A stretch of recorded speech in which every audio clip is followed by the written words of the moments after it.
لاوای پارێزگا دوک جivîneka doqolî di navbera parêzgeha Dûk û Mosulê de hate encamdan ji bo derbasbûnê wî barodûxê niha parêzgeha Mosul tê de derbas dibît bi taybet li piştî ku operasyona azadkirina Mosulê dest pê kirî.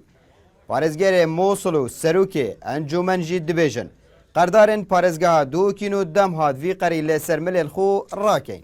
وضع آلية ومذكرة تفاهم بين ji المحافظين pêxemet lêktêgehişna navbera parêzgeha Mîsil û Duhokê de bi taybetî ji bo vê qonaxê rizgarkirina Mîsil de lewra li ser asê emnahiyê û xizmetguzarî û îdarê me ev kombûne encam da. Rastî jî qerdarên parêzgeha Duhokê ne ji hemî rêyekî ve. وقطاع الماء والصحة. تأكيد ما بحثي جلك بابتاي كري تايبتي ناحية أمني إداري خدمة جزاري أو جديشنا تشارشوفي يعني ليك تيجي هشتنا كده أنا بين هردو آليان دا وكو حكومتها نينوا مالبرة أو هاريكارية كدهوكي بومكيري أمجي ويقري سرملت خو حتى حدكي أداب كي Parêzgerê Dûk jî dibêje ya me kirî û ya em dikeyn bi erkê xwe dizanîn lê divê aliyên peywendîdar pitir alîkar bin dê gel me de da ku bişên pitir xizmeta awareyan bikin.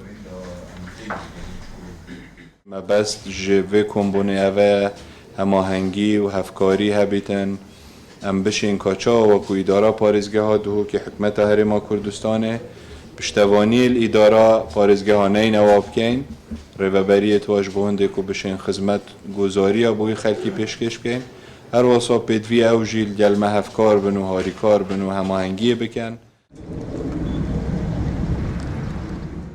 Piştî ku operasyona azadkirina Mosulê dest pê kirî taniha pitir ji 2300 awareyan qesta parêzgeha Dûk kirîne û lê kempa zêlkan hatîne kincî kirin. Ev yek jî di demekê de ku bi tenê lê vê roja dawiyê nêzî 1500 kesan awareyî parêzgeha Dûk bûn. Çaverê jî tê kirin ku hejmara herî zor ya awareyan qesta parêzgeha Duhok bikin.